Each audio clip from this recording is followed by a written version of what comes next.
एवमस्तु कहि कपट मुनि, बोला कुटिल बहोरी। मिलब हमार भुलाब निज, कहूँ त हमहि न खोरी। अर्थात ऐसा ही हो कहकर कुटिल कपटी मुनि फिर बोला, किंतु तुम मेरे मिलने तथा अपने राह भूल जाने की बात किसी से कह दोगे तो हमारा दोष नहीं। ताते में तो ही बर जाऊ राजा, कहे कथा तम परम अकाजा। छठे श्रवण यह परत कहानी, नास तुम्हार सत्य मम बानी। हे राजन, मैं तुमको इसलिए मना करता हूँ कि इस प्रसंग को कहने से तुम्हारी बड़ी हानि होगी। छठे कान में यह बात पढ़ते ही तुम्हारा नाश हो जाएगा। मेरा यह वचन सत्य जानना। यह प्रगटे अथवा द्विज श्रापा, नास तोर सुनु भानु प्रतापा। आन उपाय निधन तव नाही, जो हरिहर को पहि मन माही। हे प्रताप भानु, सुनो, इस बात के प्रकट करने से अथवा ब्राह्मणों के श्राप से तुम्हारा नाश होगा, और किसी उपाय से चाहे ब्रह्मा और शंकर भी मन में क्रोध करे तुम्हारी मृत्यु नहीं होगी।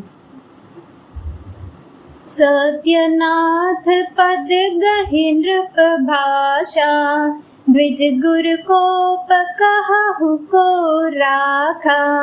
राखै गुर जो कोप विधाता, गुरु विरोध नहीं को जग त्राता। राजा ने मुनि के चरण पकड़कर कहा, हे स्वामी, सत्य ही है। ब्राह्मण और गुरु के क्रोध से कहिए कौन रक्षा कर सकता है। यदि ब्रह्मा भी क्रोध करे तो गुरु बचा सकते हैं, पर गुरु से विरोध करने पर जगत में कोई भी बचाने वाला नहीं है। जो न चलब हम कहे तुम्हारे, हो ना सा नहीं सोच हमारे। एक ही डर डर पत मन मोरा, प्रभु महिदेव श्राप अति घोरा। यदि मैं आपके कथन के अनुसार नहीं चलूंगा तो भले ही मेरा नाश हो जाए, मुझे इसकी चिंता नहीं है। मेरा मन तो है प्रभु केवल एक ही डर से डर रहा है कि ब्राह्मणों का श्राप बड़ा भयानक होता है। हो ही विप्र बस कवन विधि, कहु कृपा करि सो।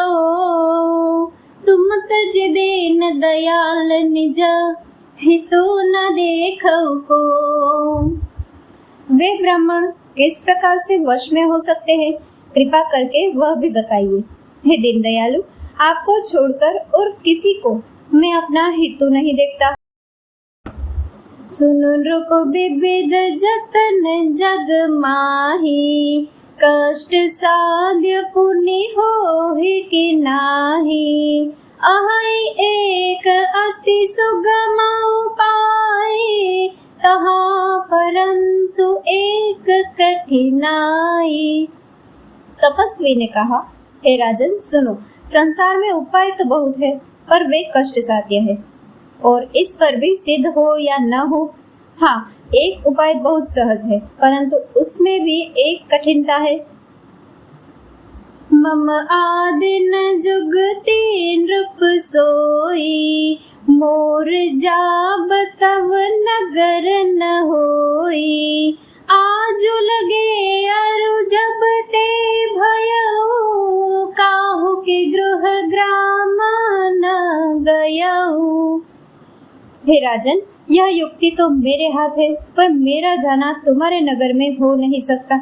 जब से पैदा हुआ हूँ तब से आज तक मैं किसी के घर अथवा गांव नहीं गया। जो न जाऊं तब होई काजू, बना आए असमंजस आजू। सुनि महिष बोले मृदु बानी, नाथ निगम बखानी। परंतु यदि नहीं जाता हो तो तुम्हारा काम बिगड़ता है। आज यह बड़ा असमंजस आ पड़ा है।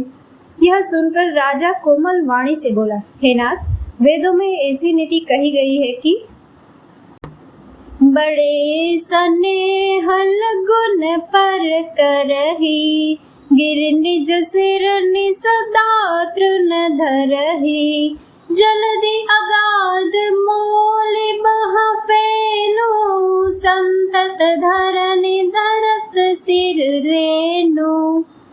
बड़े लोग छोटों पर स्नेह करते ही है। पर्वत अपने सिरों पर सदा तृण को धारण किए रहते हैं। अगाध समुद्र अपने मस्तक पर फेन को धारण करता है और धरती अपने सिर पर सदा धूलि को धारण किए रहती है।